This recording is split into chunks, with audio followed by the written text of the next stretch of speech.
ഇരട്ട ന്യൂനമർദ്ദം ശക്തി പ്രാപിക്കുന്ന സാഹചര്യത്തിൽ റെഡ് അലർട്ട് പ്രഖ്യാപിച്ച വടക്കൻ ജില്ലകളിൽ അതിതീവ്ര മഴ തുടരുന്നു. ഉരുൾപൊട്ടലുണ്ടായ കോഴിക്കോട് വിലങ്ങാട് 9 കുടുംബങ്ങളെ മാറ്റിപ്പാർപ്പിച്ചു.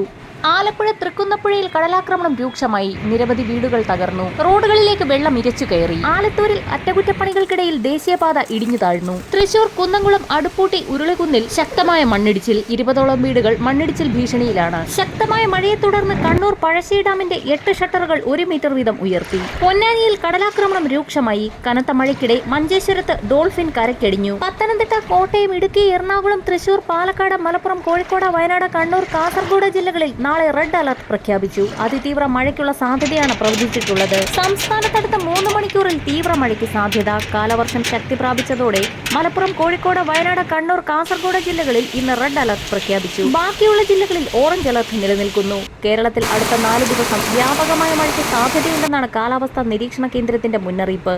മെയ് 24 മുതൽ 26 വരെയുള്ള തീയതികളിൽ ഒറ്റപ്പെട്ട അതിതീവ്രമായ മഴയ്ക്കും മെയ് 24 മുതൽ 28 വരെയുള്ള തീയതികളിൽ ഒറ്റപ്പെട്ട അതിശക്തമായ മഴയ്ക്കും സാധ്യതയുണ്ടെന്നാണ് മുന്നറിയിപ്പിൽ വ്യക്തമാക്കിയിരിക്കുന്നത്.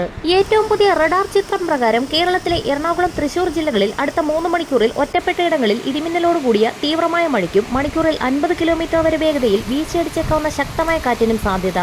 പാലക്കാട്, മലപ്പുറം, കോഴിക്കോട്, കണ്ണൂർ, കാസർഗോഡ് ജില്ലകളിൽ അടുത്ത 3 മണിക്കൂറിൽ ഒറ്റപ്പെട്ടയിടങ്ങളിൽ ഇടത്തരം മഴയ്ക്കും മണിക്കൂറിൽ 50 കിലോമീറ്റർ വരെ വേഗതയിൽ ശക്തമായ കാറ്റിനും സാധ്യത.